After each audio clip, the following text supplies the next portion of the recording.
bu kadar sevmemeliydim.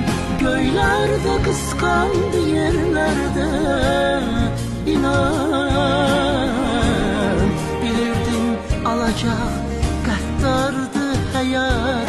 Bilirdim könlümü koyacak bir an.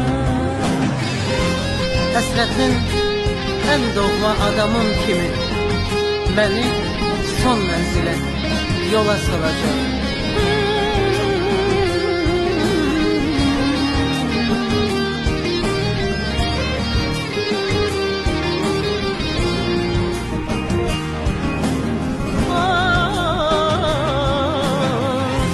Ben seni bu kadar sevmemeliydim.